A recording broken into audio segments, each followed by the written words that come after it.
That is Ollie Murs, and that is wrapped up Paddy Breakfast. This is the coach. It was my birthday on Friday. Thank you for the nice messages, and cheers to Mike for covering the show as well. Me and my other half got the 8:44 train on Friday morning from Whitby to Castleton, and at 9:30 embarked on the Esk Valley Walk, which is, just in case you don't know, over 38 miles long. Starts at Castleton, does a sort of 17-mile loop back to Castleton via the top of the moors, and then heads through the Esk Valley via Danby Beacon, actually, and ends up at Whitby's West Pier. So 38 miles with little bits of extra walking that we did. We probably ended up doing, well, I know we did because I can see it on Strava, nearly 40 miles of walking. And we set off at 9:30, got into Whitby at 5 o'clock the next morning. And for a couple of people that love to be outside and walking in this fantastic area that we live in, what a great way to spend your birthday. So we set off from Castleton through a very sort of muddy in places, Danby Dale, up a very steep hill, saw a fantastic adder snake as well. It's probably the biggest adder that I've seen. And it was just chilling out, basking in a bit of sunshine that was out at the time. Didn't slither off when it saw us, so we got to enjoy that for a bit at a safe distance because they are venomous. So that was really nice because I love seeing the snakes. And then very close by, actually, we had a picnic, and I don't know how my other half does it, but she manages to pack so many cool things into her little rucksack when it comes to these sort of occasions. So there was little birthday buns, we had party hats, picnic blanket. It was just really, really nice. And it was just at the top in a little sheltered area at the top of Danby Dale. From there we went to the Lion Inn and had a cup of tea. That was very nice, and that was very high up at that point. And then we walked along the old railway line and then down through Westerdale. Now that is fairly new for us. We haven't walked through Westerdale before. So that was fantastic. The views were brilliant. Very muddy in places, but really, really nice. And then we end up back in Castleton, sort of 17 miles in at this point. And they call it the Esklets as you walk down through Westerdale, and that's the start of the River Esk. So apparently the walk used to start at the Lion Inn at Blakey and then would end in Whitby. But a lot of people had to walk from Castleton up to Blakey anyway to start the walk, so they just added that bit on to the walk anyway, so that it makes it easier for people who want to do what we did, really, and just get the train to Castleton and start from there. So it was tea time when we got to Castleton. We went to the pub in Danby, the Duke of Wellington, for a little drink there. Also restocked our food and drink supplies at the Co-op in Castleton too.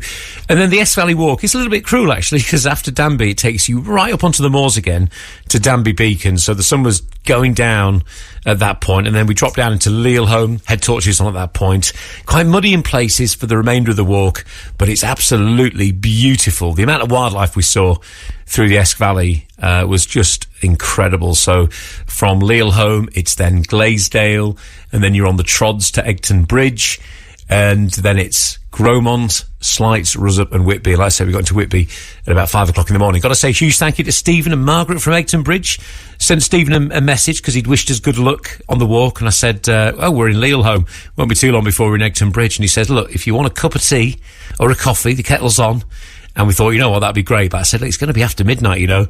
And it was. But he stayed up, which is really kind. Him and Margaret stayed up. And you know what? We were so grateful for that. Very sugary coffee for me and a very sugary cup of tea for my other half. We really appreciated that little stopover. It was definitely worth going left at the stepping stones rather than right. But yeah, wonderful, wonderful walk. And then the next, I tell you what was funny as well. And this is probably what helps us keep going during this long walk. We were playing the fish game. Okay, so the way markers for the Esk Valley Walk are little arrows, and they've got a salmon symbol on them as well. So, like, the first person to see a fish on a way marker shouted "fish," and I feel like I absolutely dominated that game for the 19 hours. My other half seems to think that she won it early on.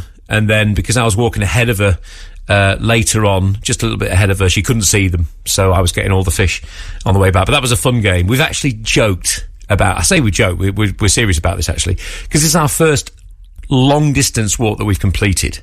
You know, we tried the lightweight walk on my birthday a few years ago, and we had to drop out actually because it was so boggy and it was late, and we were worried about batteries and head torches and phone batteries, all that sort of stuff. So this is the first named very long distance walk that we've completed, we have talked about getting a little tattoo on the ankle each of a salmon. I mean, I don't have any tattoos whatsoever. I'm 43 years old now. I never thought that if I did get a tattoo, the first one would be a salmon. But there we go. That's the kind of achievement that we feel that it is. But no, we enjoyed playing the fish game. Definitely won that one. But look, it was incredible, and can't wait to get out and do something else. We are so blessed to live in this area, which is just filled with amazing scenery, fantastic people, and wonderful wildlife as well. Davy Gray, Babylon, this is The Coast, it's Paddy at Breakfast. After our walk was completed on Saturday morning at 5 a.m, we went to sleep and then actually went back on the train in the afternoon, Saturday afternoon, to Danby, and stayed in the village for the night just to relax for the second half of the weekend and just sort of celebrate that 38, near 40-mile walk, actually, the Esk Valley Walk that we completed Friday into the early hours of Saturday morning, which was really nice.